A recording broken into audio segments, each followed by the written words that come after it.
asi nielen z hráčov musí spokojný, ale zo stafu. Pri tom offside dobrá informácia, veľmi rýchlo vymenený nôž. Jednoznačne boli tam momenty, na ktorých sme zareagovali veľmi dobre. Vlastne Domino Antala, myslím, že to bola druhá minúta zápasu. Ja osobne som si ten offside vôbec nevšimol, ale výborná reakcia z hora a veľmi nám to pomohlo. Si myslím, že tá situácia nás nakopala, že vlastne bol uznaný a myslím, že potom sme začali hrať vlastne taký hokej, ako sme chceli. Som vedel veľa prvých strelcov v týme, tak asi spokojnosť aj tá 0 ideálny štart do ligy? Tak myslím si, že je veľmi dobré pri tejto perfektnej návšteve vlastne fanúšikovia našli.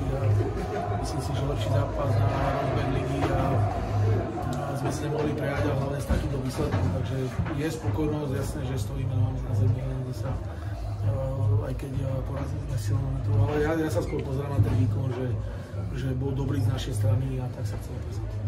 Možno mali chalani v hlave aj to semifinále ešte z minulého roku, bola taká odveta, ale hovorili, že si aj hral. Tak vieme, že do nás vyradil minulý rok a aj sme si to pripomenuli, takže myslím si, že tam bola motivácia niečo viac.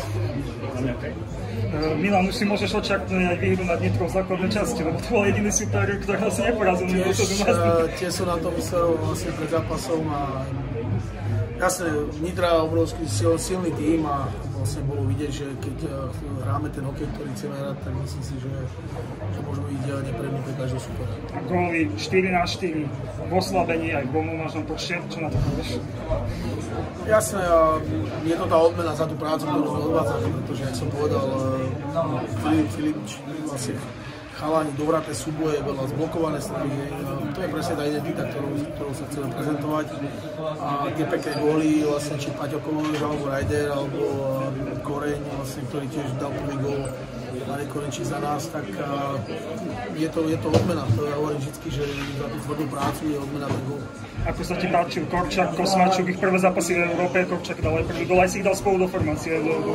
Tak Ryder je už s nami dlhšie, takže vlastne už vieme, poznáme ho, hral výborne. Scotty myslím, že prvý zápas, vlastne je tu jeden týždeň, tak potrebuje ešte nejaký čas, ale je vidieť, že sú to všetko výborní hráči a viem, že nám pomôžu.